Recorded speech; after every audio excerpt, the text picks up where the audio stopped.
Okay, so we're going to get started. So welcome to this month's student webinar on evaluating sources. Let me begin by introducing myself, and I'll have you do the same in a moment. My name is Allison McDermott. I am the Reference Services Librarian here at UAGC, and I have probably had the pleasure of speaking to some of you, if not most of you, on the phone or via email. I am a California native, born and raised, and I am here today because I know that there's a lot of confusion about the different source types, how to tell which is which, and where to find them. So my goal today is to clear that confusion up. And now it's your turn. Drop in the chat your name, what city or state you're calling in from, if you're comfortable with that, and in order to, your why for being here. And I'll check out the chat. Don't be shy.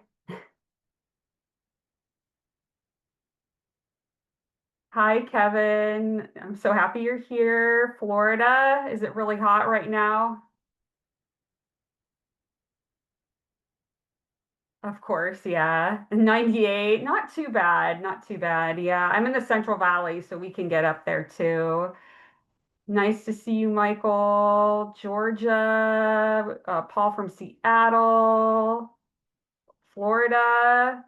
Well, thank you guys all for being here. I'm so happy. I'm such a nerd about this stuff, so I'm really excited. So we'll dive right in. So I hope that at the end of this presentation, you'll know the following. What are the different source types? How to locate these materials, how to identify a source's type, and then we're going to talk about the AI factor and how AI factors in to the research and looking for sources and finding information, because like it or not, artificial intelligence is part of our lives. And I'll also say, if you have any questions during this presentation, feel free to put them in chat. My coworker Kier is here to answer questions, or you can even come off mic, and just ask away. So we'll start by going over the different source types. And we'll start with the source type you will most frequently be asked to use in your coursework at UAGC, and this includes scholarly sources. So these sources are written by scholars and academics in their field of study. They are written for other scholars to contribute to or advance the work within their field of expertise. These articles often report the process and the results of studies conducted by the author. These sources are very technical, very, very high level, because the authors are writing for their peers.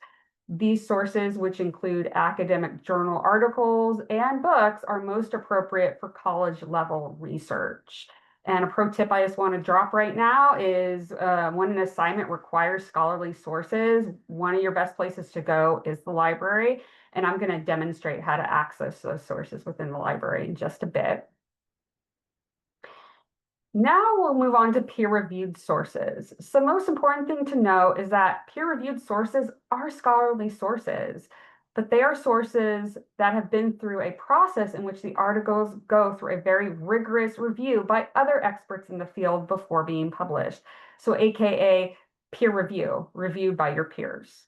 Most, but not all scholarly journals are peer-reviewed, but if you're ever in doubt, you can always go to the journal's website to confirm whether the journal is peer-reviewed by looking at the About Us or mission statement. And here you'll find information about the editorial process. And always know that any journal out there, whether it's a scholarly journal or a popular journal, they'll have their own website where you can find out more about that particular journal, including whether it's peer-reviewed, scholarly, or not. So some additional clues that an article falls into the category of scholarly peer-reviewed. Much like when you write a research paper for a course, scholarly articles will provide readers with a reference page and or footnotes to show the reader the information they use to back up the claims they made within their paper. So you will regularly see reference page and footnotes. That's a big indicator.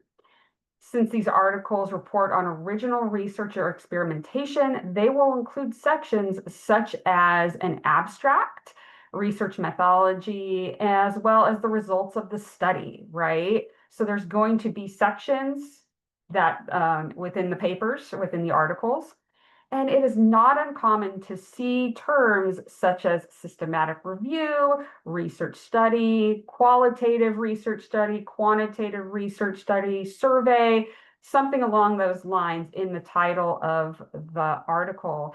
And one thing we'll drop to you right now in the chat is to check out the How to Read a Scholarly Article tip sheet, because this is going to help you navigate these types of articles and come to a better understanding of them, right? From here, we're going to move on to my favorite type of literature, which is grade literature. So these are sources produced outside of the scholarly, peer-reviewed, or popular publishing channels. So AKA, they're not quite scholarly, but they're definitely not popular. They fall into that gray area. And these sources provide complex, detailed, and timely information on a topic. And when an assignment states you can use credible sources, these would be the ones to use. This is what your instructor, your professor is talking about. So these sources include government reports or documents, working or white papers, conference papers and proceedings, statistical reports, and then dissertations and theses. Some additional credible sources include trade magazines, trade journals, or publications. These are written for practitioners in a field to share information and best practices with other people who work in the same field. We also have encyclopedias and dictionaries. These are great for background information and to get a better understanding of a topic.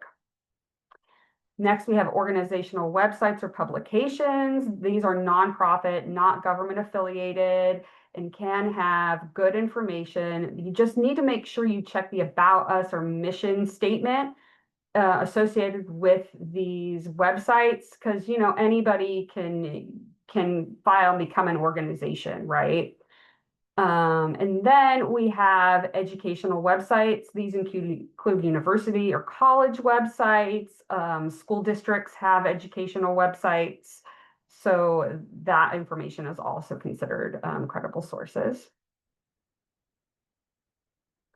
Additional clues that you're dealing with a credible source. The domain type is ends in .gov for government, .org for organizational websites, and .edu. Those are indicators that you're dealing with grade literature credible source.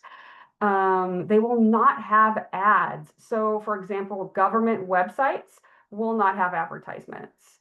I go to the CDC, not going to see advertisements. Homeland Security won't see advertisements there. Or if I do see ads, they're going to be geared towards a particular field. One I like to think of is culinary publications, not just baking publications, but culinary for people who are professional chefs, right? You may see ads in there for industrial size ovens or knife sets that cost 3 times my monthly salary. That's really not something I'm going to be interested in, right? But the Gordon Ramsays of the world, that rocks their boat, right? They may include graphs, charts, or tables to display statistical information. So for example, if I wanted to know how many babies were born in California in 2024, I would go to a government website. I would see graphs, charts, tables, statistical information. And it can be crazy out there on the internet, right? Anybody can post anything online. So in the chat, we're going to provide you with our what is Crapo tip sheet. And this is an evaluation method you can use to evaluate a source, right? And the credibility of it. And from here, I'm going to go into popular sources. So these are sources that are written for the general public, right? They are usually written by journalists and do not require a specialized knowledge to understand. These sources include magazines, newspapers, commercial websites, blogs, or podcasts. These sources can contain good information. So never feel like you need to write them off or they're, they're the devil or they're bad, but these are ones that you will need to be the most cautious about. Do your research into the publication, the author, fact check the information you're finding here. And from here, we'll talk about additional clues to determine whether it's a popular source or not. So the signs that a source is popular, it comes from a commercial website or a .net. It contains ads that are geared towards the general public. So say if I picked up a Cosmopolitan magazine, right? I would find it's a women's magazine. I would find ads in there for makeup and hair product and clothes and fashion, right? Because that's what the audience is geared towards. Articles are brief and focus on pop culture or current events. They will not contain a reference list. And no, a source close to Taylor Swift said it does not constitute a reference. And lastly, and most importantly, if I could impart one thing on you today, is if you are not sure as to whether a source can be used for an assignment, reach out to your instructor. They will be the ones grading your work, and they have the final say as to which source they will accept or not. And with that, I'm going to check the chat really quick. Do we have any questions? Everyone seems There was a question in there, Allison, but I went ahead and answered it in the chat. Just Paul had a great question about whether peer review sources are given equal consideration to scholarly sources. And I just basically said it's even a higher level of esteem because it's gone through that extra step of that peer review process. So yeah, but that was a great question. That That's is the a other great one. question. Mhm. Thank you, Paul. That's perfect. I love it. Thank you. Thank And you. if there's any other questions that come in, you could always put them in the chat, and then I could always check in with Allison to make sure I covered the bases. But yeah, feel free to put in the chat if you have any questions. Sounds good. Okay. So now it's your turn. Given the information provided about the article here, do you think it is scholarly peer-reviewed, gray literature, or popular? So type your answer into chat. The article is Online Learning for Students with Hearing Impairment, a systematic review. And the journal is TEM Journal. And the authors, I'm not even going to try to pronounce their names because I don't want to murder them. Scholarly peer reviewed, yes. So that is the correct answer. The clue, the article is a systematic review, and I know you didn't have time to look into it, but TEM Journal, it stands for Technology Education Management Journal. This is an open access, double blind peer reviewed journal. So very, very, very technical, right? Very peer reviewed. And we'll move on. So once again, given the information provided about the article, do you think it is scholarly peer-reviewed, grade literature, or popular? Type your answer into chat. So the article is What Screen Time Does to Children's Brains is More Complicated Than It Seems. And this is from the British Broadcasting Company. And type your answer into chat. And yeah, we got some popular, we got some gray literature. So the answer is going to be, it's a popular source. And that's because it's from the British Broadcasting Company, the BBC. It's a news organization. So this article's from a journalist. And we have something similar here, I think like NBC or ABC, but at the end of the day, it's a news source. So it would fall into that more popular source type. And lastly, given the information provided about the source, do you think this is scholarly peer-reviewed, grade literature, or popular? You can type your answer in the chat. So the article is Occupational Outlook Handbook, Speech and Language Pathologist, Bureau of Labor Statistics, and U.S. Department of Labor. And yep, if you said gray literature, you are correct. So this would fall within gray literature because this is a government resource. The author is the U.S. Department of Labor, Journal Bureau of Labor Statistics. And if you haven't checked out the Occupational Outlook Handbook. If you're interested in whatever profession you're interested in, they give you outlooks on what education you need, how much you're going to make, and that type of thing. So it's really a great resource, but it would fall within that gray literature.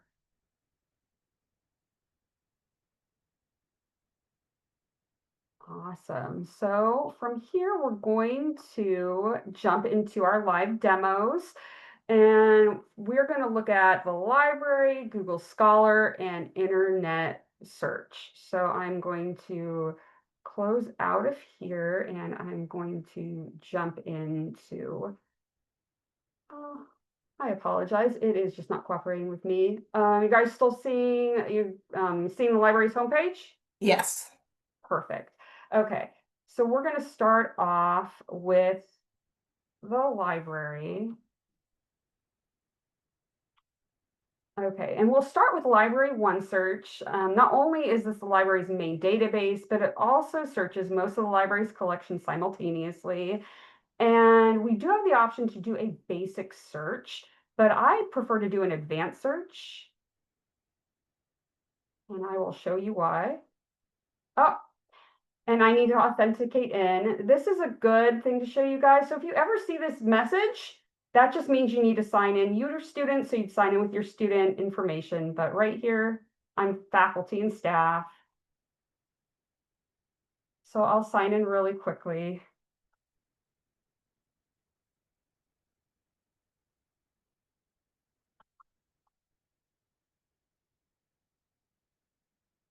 Thank you for hanging in there with me.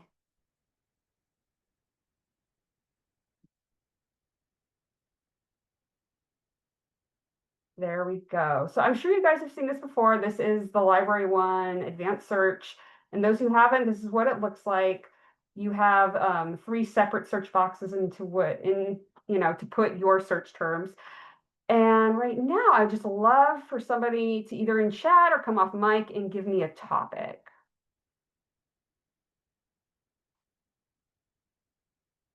Anything of What are you interest. guys researching right now? Is there anybody that's researching Ooh, anything right now? cybersecurity. Nice. The shrimp. Right?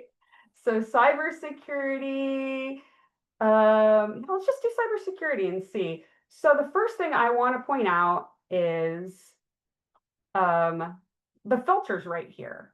And if you're ever needing to limit your results, like I just need to use scholarly peer-reviewed resources, right? We make it super easy for you. Right here is the link you'll select, right? You'll always want to limit to full text, but then you'll limit to scholarly peer-reviewed. And from that, all your results will come back scholarly peer-reviewed, right? And if you don't want to do an advanced search, we also have this option on the front, on the library's main page right there. Same. I just like to use the advanced search for the extra wiggle room, as well as it gives me an opportunity, publish date. So when, last 12 months, last 5 years, I'll do last 5 years. And from here, I'm going to search.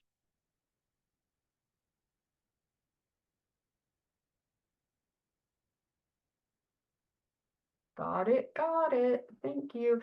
So that's given me a lot, 94,520 results. However, if I go through peer-reviewed, all of my resources now are peer-reviewed, right? I don't need to worry, don't have to think too hard. They're all good to go, right? Yeah, I'll do this one. So as you can see, we got the title, author, and the journal it was published in. So if I'm in doubt though, right? Like I'm not 100% sure if this is, is Journal of Neonatal Surgery, is that really a peer-reviewed journal? That's a good question. I'd want to look up the journal. So I'd go copy. And then I would go back to the library's homepage. There's an option to do a journal title search. And I would search the journal.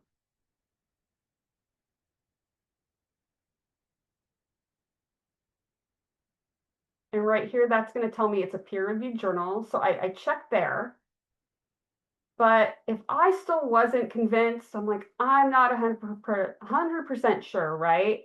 What you'd want to do is you can also just do a Google search for it, right? And here, and I don't even need to go into the journal. I'm told right here, it's a peer-reviewed open access electronic journal promoting the dispersion of quality research in neonatal surgery. So right there, I'm already told by the journal itself that it is peer-reviewed. And they even have, if you're interested, submissions about the journal. So their website's always the best place to confirm whether or not it's peer reviewed. I'm going back into our search. So now let's say, okay, my assignment, it wanted one scholarly and one popular source. Where do I go from here to get that popular source, right? Don't worry. What you'll do is right under here, underneath the search box on your results page, you'll want to unselect limit to scholarly peer reviewed. And that is going to give me, open it up to all the sources that were pulled, right? And then I'll want to go to all filters. And from here, these are all the filters I have to, hone down on what I'm looking for. I want to look at the source types, right? And from here, I can choose the source types that are popular. So news and magazines. But if I wanted to look for credible sources, I could do trade publications, conference materials, and dissertations and theses. So there's plenty of options and plenty of ways I can further limit my results. I'll update my selections and then I'll select apply. And from here, you can see all of my sources now are from periodicals, right? Periodicals, periodical, periodical. I'm sure there's some news in there someplace, but that's how I would limit to more popular sources if that's what I was looking for. Before I let you go, if you ever need to access one of these articles in your search results, I typically select the title of the article, and that will bring me to the detailed records page. From here, if I wanted to look at the abstract, there's the abstract for the article. And then if I wanted to access it, I could download it, access now fully online. Another thing I like to show students is if you need the citation for the article, this comes up a lot, the cite tool. You select the quotation mark right there in the right corner, and then that will provide you the APA 7th edition citation for this particular article. I will let you know that this is a great place to start, but there might be issues with it, and I'd hate for you to lose points. So you should always check this against the information provided by the Writing Center. And that is how you would find the source types in Library OneSearch.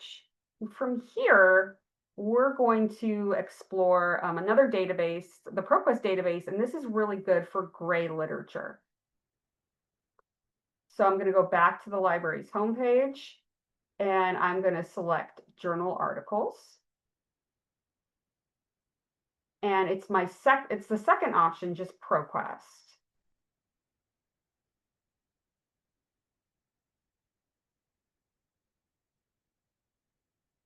And very similar to what we see with Library OneSearch, all these databases are friends, they like to look the same, like to have the similar layout. So we start off with the two boxes, and I'm going to do cyber security again. If you wanted peer reviewed, this is what you'd select right here, peer reviewed scholarly. This time we don't want that because we're focusing on gray literature. So I'd want to scroll down and look at the source type, which is right here at the box furthest to the left. And here I would limit to the source types that I want, right?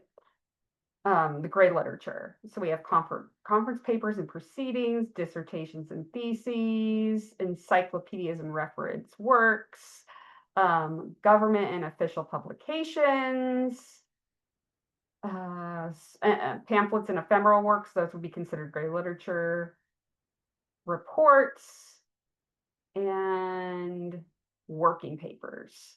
So from here, I would select search.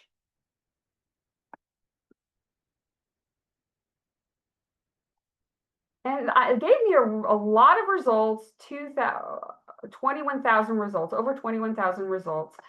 And if we look very similar to how we have it in Library One, we have the title, authors, journal, our keywords are highlighted in blue. But if you look right here, we can see that this is a conference paper, and they have little emblems and they'll tell you exactly what they are, right? And if you want to hone in on a particular source, you can do that in the left portion of the screen under source type, right? So we have dissertations, reports, working papers, encyclopedia and reference works, and I can select more. And this gives me a lineup of where the 21,000 results are coming from, right? Most of this is working papers. We got reports, we got dissertations. So if I just wanted to look at reports, right, I would exclude everything else and just include reports, right? I would apply. And now I'm only getting the 6,095 results, but all of these are reports. Another thing to do over in the left portion of the screen is last 5 years. We can limit to that.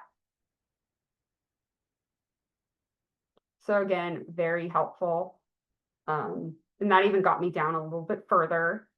And really quickly, I just want to show you if you want to access the reports or any resource within ProQuest, we can select the title of the article. And that provides you with the full PDF of the resource. You can download that PDF if you need to cite it. That option's right there. And again, great place to start, but you definitely want to check these against what the Writing Center has to say. Allison, we're getting a few questions in the chat, and I actually haven't. I was busy focusing on one, and so I've neglected some of these other ones. So, Paul asked a great question about there are no prompts for the gray source, etc. So, I was helping with the other prompt. So, Paul, would you mind actually coming off mute? And maybe Yeah, this was from a little while ago. You're asking this question. I apologize.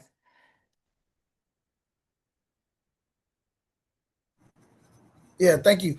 No, so I was wondering when you were explaining about some of the areas and you went into the references and you were talking about the government papers or this came from a bureaucratic sort of some sort. I was just wondering if there was a place or a prompt or a thumb screw or something, thumbnail or something that we can go to like and to where it would remind us actually of what the gray sources are or something like that to where we don't have to know or have to play that in our heads as you were so familiar with it when I saw you just a second ago. yeah, we do have Does that make a sense? quick answer, and I can pull I'll that grab up. it. I can grab Okay, that. perfect. That's a Yeah, great point. we do have a quick answer Thank you. about gray literature, and it talks about the different source types. Yeah, that is a great question. We also Right. have a tip sheet, scholarly, peer-reviewed, and other credible sources. I'm sure you guys have seen it in your classrooms plenty of times.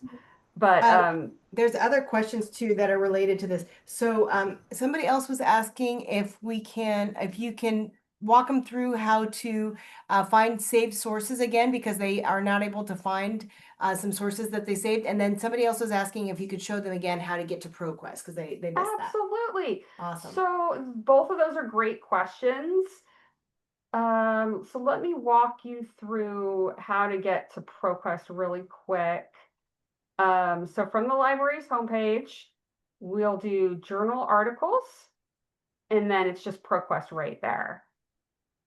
And I believe we do have a quick answer about how to get to ProQuest as well. I think Kira can dig that up. Yeah. And then the safe sources, that's a great question. So one of the things you'll want to do if you want to save sources, and each database has its own, you can create an account with them. Your best option though is to create an EBSCO account. So my EBSCO account. And once, I mean, I've already created an account, but if I sign into my account, let me sign in.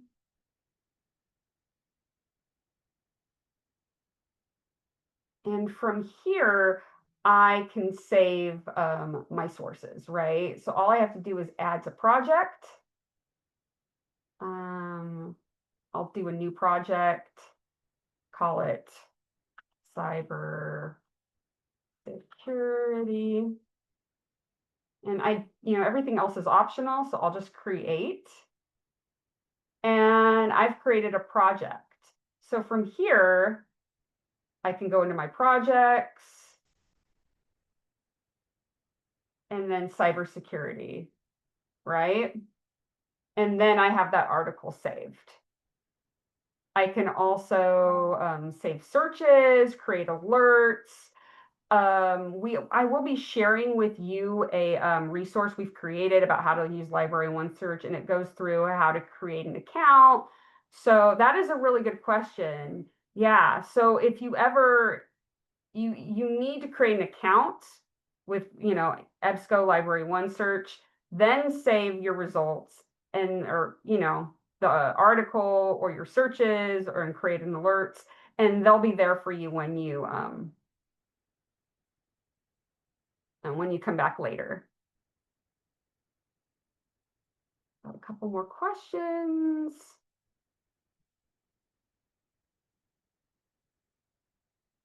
Perfect. Oh, and then hi, September. So I joined a little late when you say last 5 years that how old a source can be before it is no longer reliable. That's a great question. So typically, sources never, I wouldn't say they become unreliable. Things can become old. For example, like technology, right? You don't want to use anything from past 5 years. It depends on the topic. Medicine, technology. Yeah, you're going to want to use the most recent information. But if I was going to write like a history report about Vietnam, I'm perfectly able, it's okay for me to use stuff that's older, but it all depends, right? But last 5 years, that's typically, if you're writing about a newer topic, is what you want to focus on. Great question. And thank you for sharing that quick answer, Kira. So I think we're good. You guys have great questions. This is an awesome presentation so far. Yeah, you guys very engaged. I appreciate all the questions. Keep them coming. And if I can't answer it, then I'll make sure that Allison does. So please keep them coming. Absolutely. So we're going to jump into Google Scholar, and this provides us with a simple way to access scholarly literature online, most of which is open access. And again, I'm going to ask for your help. Does anybody have a topic they would like to focus on or dive into? If not, it's okay. I'm totally down. Leadership. Okay. Since that's so broad, let's do educational leadership, right? And that's where we'll start. We'll start with a basic search. So I got over 6 million results, which is great. It's a lot though, and I'm already seeing stuff 2005, 2004, 2003. So right over here in the left portion of the screen, I'll do a custom range, last 5 years. 2025, select search, got me down to 18,200 results. So not bad. Again, I'm sure you guys are very familiar. I hope you're familiar with Google Scholar. If not, I'm going to go over it really quick, but we'll provide you with a tip sheet to, maneuver through it. So here's your results. If the full text is going to be available, the PDF or the HTML will be over in the right portion of the screen.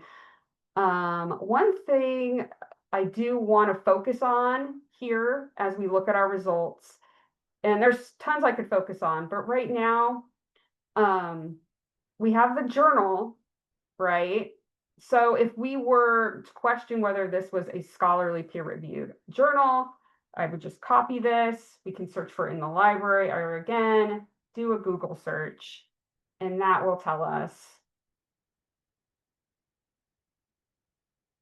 whether or not it is scholarly, or you should ask if it's peer reviewed. You can do this too.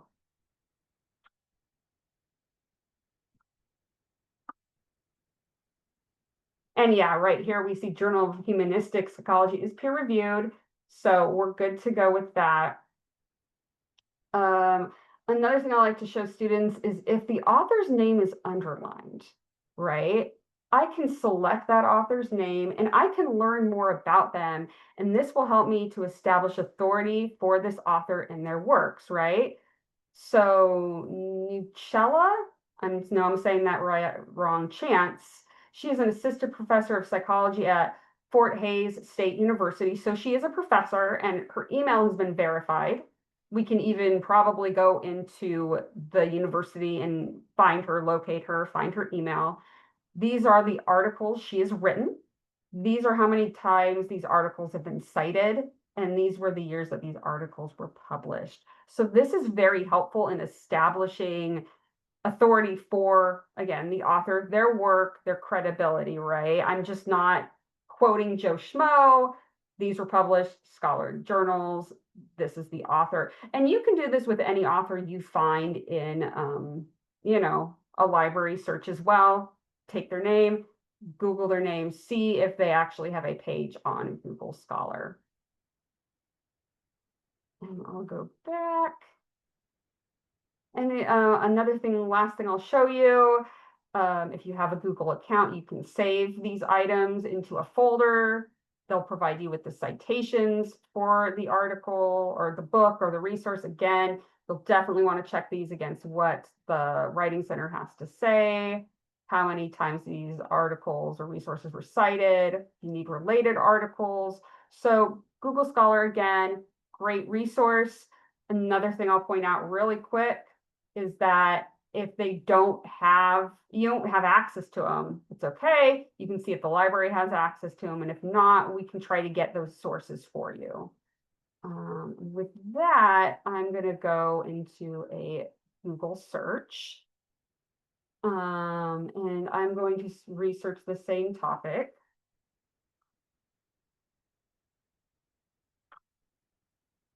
Educational leadership.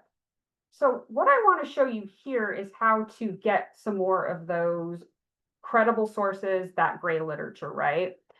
You have to be pretty careful on the internet because anybody can post anything online. So let's go through our results really quickly. We have the AI overview. I'm going to go into that shortly. I'm getting some organizational sources, educational sources, Wikipedia. So they're a bit all over the place, right? And a lot of them are educational sources, and they want me to, go and, do their educational leadership program. So what I want to do is I want to further hone in my results, because if I go up here and look at tools, I'm getting over 2 million results, right? I think that's million, might be billion. It's a lot of results. I'm not going through all of them, is what I'm trying to say.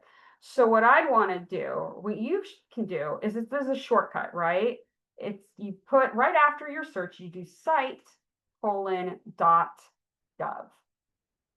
And this is, you can use this for any domain, whether it's .gov, .edu, .org, right? Now if I hit enter, now all of my results as we go through are from government websites. Government. So a lot more focused on sources I could use, right? The gray literature, the credible sources. But I go up here to my tools, it's a lot better number than what I was initially getting. And again, you can do this with any for any site. If I wanted to look for organizational information,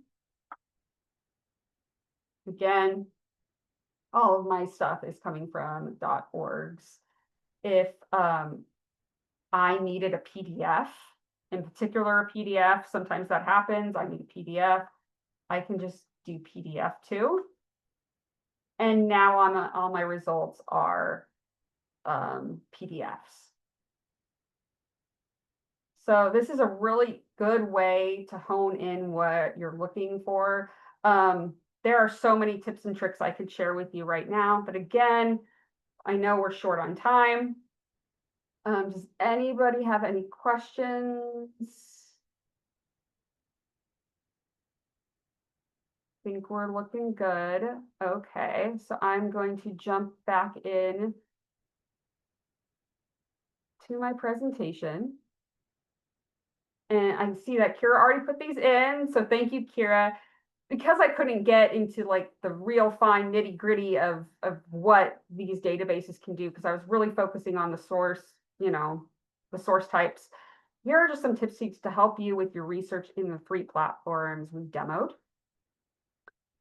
And with that, we're going to discuss the role artificial intelligence plays in source types and research.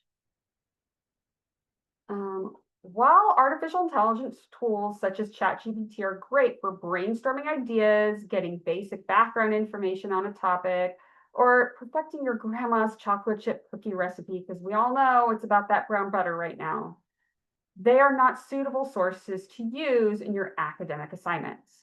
Generative AI tools like ChatGPT pull information from all over the internet. And since anyone can post anything on the internet, it can be hard to trust the information provided. And at its core, generative AI is also a people pleaser and will tell you what you want to hear. Thus, hallucinations or false information, such as fabricated reference citations, are not uncommon. For those who don't know, fabricated reference citations are when generative AI provides you with a citation to a source that looks legitimate, but when you actually try to find the source, the author, journal, or the article title, journal publication title, it doesn't exist. It was never a source to begin with, right? So it's truly frustrating and kind of terrifying, really. So much like Wikipedia, when using generative AI, rather than using the information provided, you will need to track down the source of the information. So from here, I'm going to get out of my presentation and we're going to do a live demo again. And I'm going to show you how to track down the original source with Copilot, Gemini, and ChatGPT. So we're going to start off with Copilot. So move that over. So Copilot is provided by Microsoft. And I believe all faculty, staff, and students have access to Copilot because we have access to the Microsoft systems. This time, I have a topic in mind, and I want to look for screen time and sleep and children. Okay, so let's look, and it's going to think, okay, I'll search for the impact of screen time on children's sleep, which, yeah, that's what I was looking for. I appreciate it. And now I'm going to start scrolling through, right?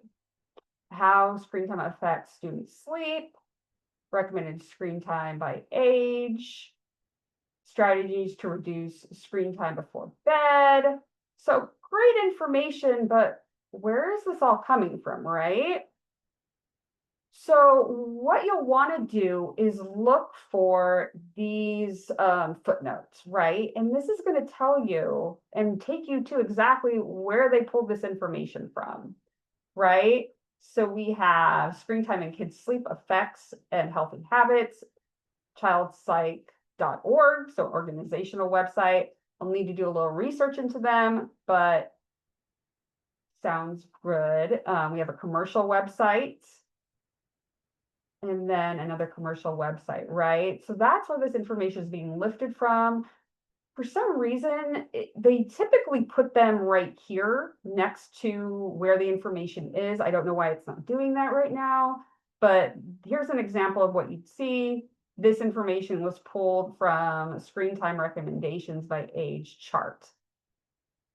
And again, if you go all the way down, this is where they pull that information from.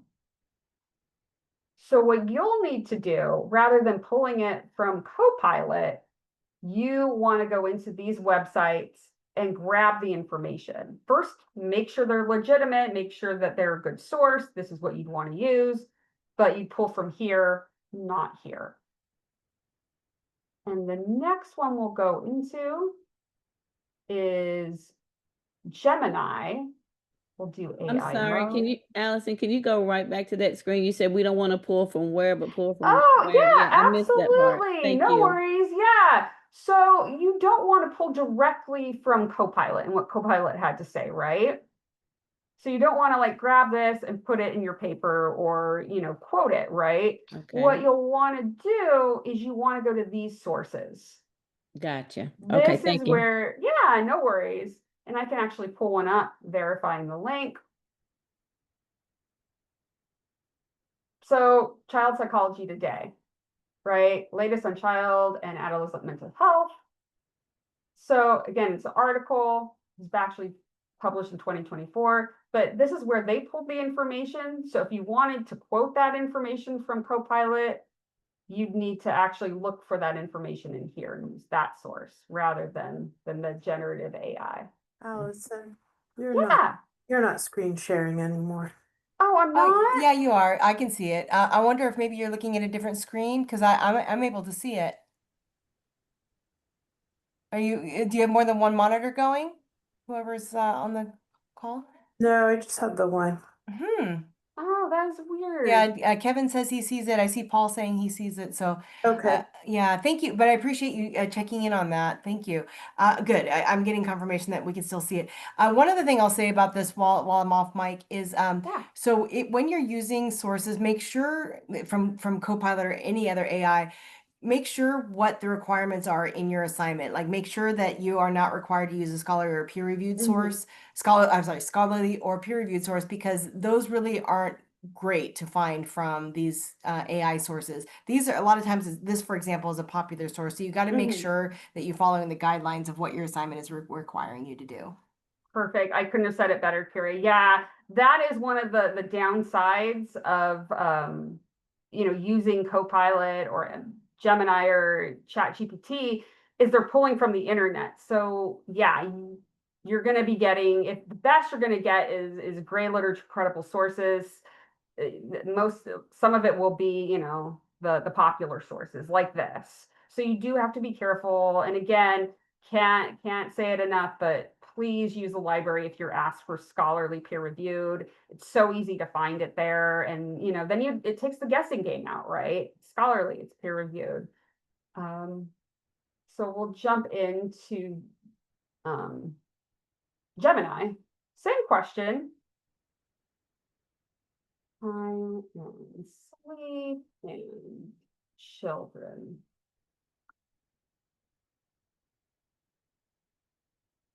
So here's their answer, very similar to what we just saw on Copilot.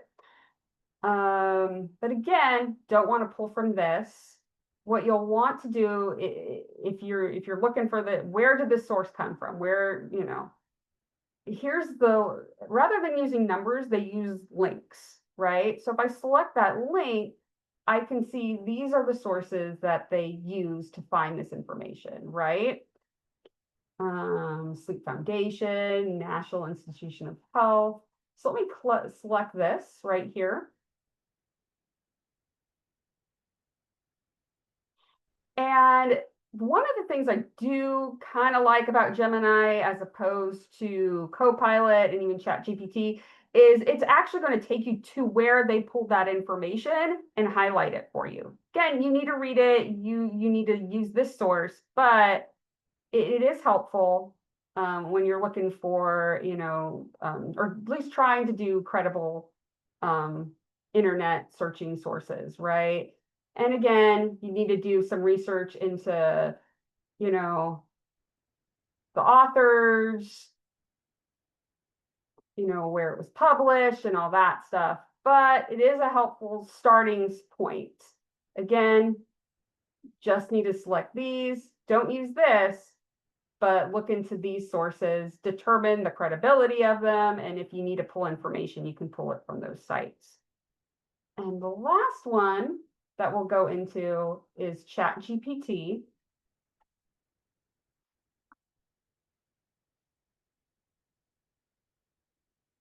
And here I'm going to do the same search.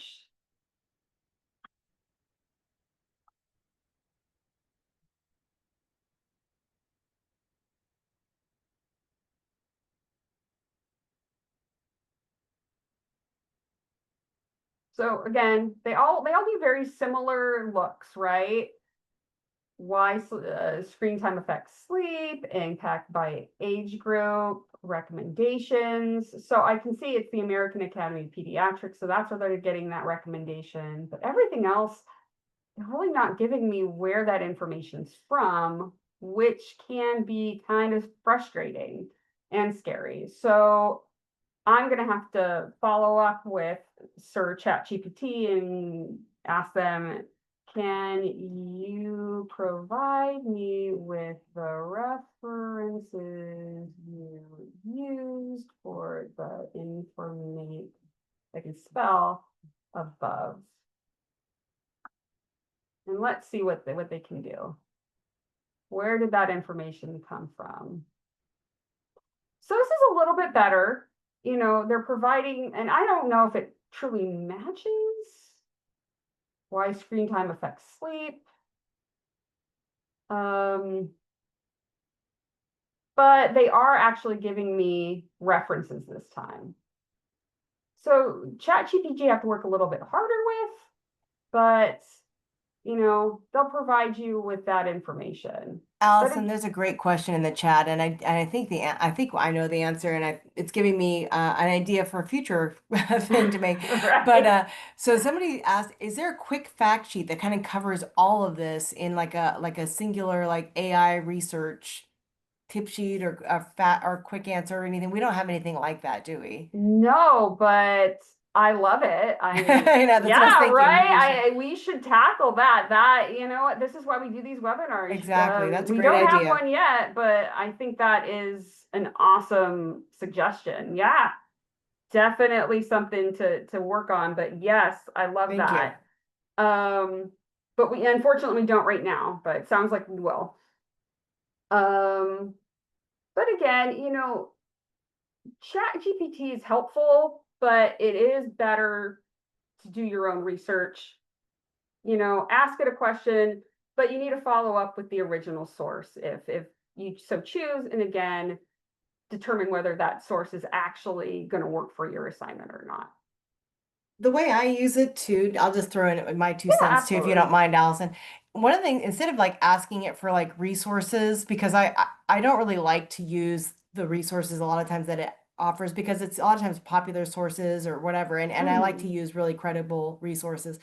So what I like to do is like to help me brainstorm. Like if I don't know very much about a topic, I just want to get ideas about like what types of things are covered under, for example, screen time for children. Like what types of topics should I consider exploring in the library? So I'll ask for like keywords I could potentially use in the library databases, that kind of stuff. And so I just want to say that you could use it as a great supplement to help you spark ideas on a topic. That's what I love it for, and I use it for that all the time. Absolutely, absolutely. And you know,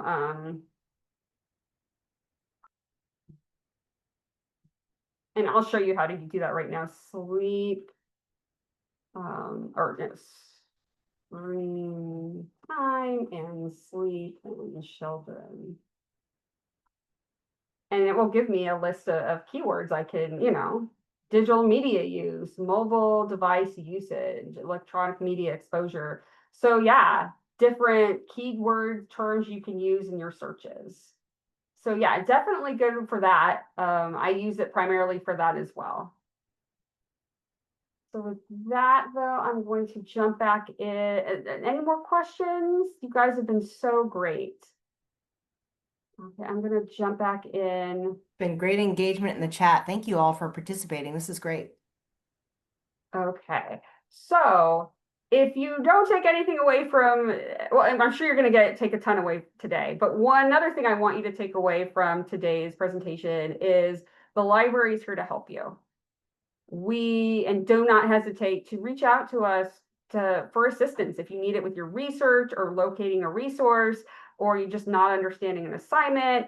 And we can point you in the right direction, right? So we have 24/7 library tutoring. You can chat with a real librarian in real time. We have phone hours Monday through Thursday, 1 p.m. to 5 p.m. Pacific Standard Time.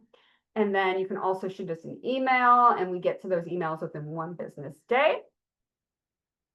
And with that, we are going to go into our swag giveaway. And Kira, did you send me that information, or do you want to just What information are you talking about? Like, oh, the students, to choose the winners? Okay, so we Yeah. actually haven't announced this yet. So I'm so glad you're all are still here, because we are going to be randomly selecting 2 winners of our swag. So I have already selected 2 at random winners, and so we are going to have I'm sorry, please forgive me if I mispronounce your name. Alicia Olazabal. I'm so sorry if I butchered that name. Elisa Orzabal is one of them, and Michael Franklin. So if that is you, please email the support you inbox. The email is on here, supportyou@uagc.edu. If you email us, you will get a piece of swag that is sent to your house. So please don't hesitate to do that. So sometimes we say this to people, I'm gonna put it in the chat too, to email us, and then we don't hear back from you. And I really want you guys to have your swag. So please email us. Oh yeah, definitely. Yeah, we just UAGC.edu. need your name, phone number, and mailing address, and we're off to the races with the swag. Yes. Support you at uagc.edu. So am I saying your name? Is Alicia, right? Alicia? It's Alicia Orcival. Alicia. I'm sorry. Alicia what? Alicia Orcival. Orcival. Thank you so much. And then Michael Franklin. So please, yes, please email support you. And we're going to give these away at every single event that we have in the future. So if you didn't win today, please come back and you can win in the next time. So thank you. Absolutely. And to go off that, lastly, to join us for the rest of our Research Ready Demystifying the Research series, we will be having an Ask a Librarian session in October. So be sure to have your research questions ready. And in December, we will have an introduction to library research. And I believe Kira has already put in the registration, but if you're already registered for this one, you should be registered for them all. And with that, do you guys have any questions? I think we're like right at time, right? Yes, but we do have a minute Okay. if anybody has. Oh, Antoinette's got her Absolutely. hand raised. Go ahead, Antoinette. Hello. I tried emailing you guys because when I was trying to join at the very beginning, it was letting me automatically join, but it said like the email was invalid. It looks like it was the same one you guys showed too. So I was able to email you guys so that you guys know I'm trying to join the meeting. You're trying to email. Are you trying to get in with the support you email? No, it was the email that was Oh, the in library? Yes. Library. Oh, thank you for letting us know. We'll have to troubleshoot that, because that shouldn't. I did see that students needed to get admitted today, and I don't know if that's like a safety precaution that we're taking right now. But Yeah. we're going to investigate that, because you should be able to register and get into this session. So thank you for letting us know that. No problem. I was just like waiting for like 10 minutes to join. I'm Oh like, no. how to email them. Well, thank you for that. And I will say that once you register, if you selected all of the upcoming events, you will be automatically registered for the future ones as well. Can you give the dates on those, Allison? Somebody's asking. And to answer Yeah, your question, absolutely. Kevin, everybody that has registered will get an email with this recording. So if you came in late, and I apologize if you weren't able to get in on time, you will be able to catch the beginning of this webinar as well. Yeah. And the dates, Ask a Librarian is October 23rd, and then Introduction to Library Research is December 18th. December 18th, And yes. yeah, they're all at 2 p.m. Pacific Standard Time. Yeah. I want to say it's like the last weekend of the month, or like the third weekend of the month. But yeah, those are the other two, the dates. Well, thank you for your engagement. Is there Yeah, any this other has been last minute questions? great. I know we're a little over time. Is there any other questions? Are we good? All right. Well, we'll send out the recording. We're going to email it to everybody afterwards. And please do get in touch with those 2 people that won the swag, and look forward to seeing you guys at another one. Sounds good. You guys have been great. Have a good rest of your day. Have a good Labor Day weekend. Yes. Thank you guys. Take care. Bye. Bye.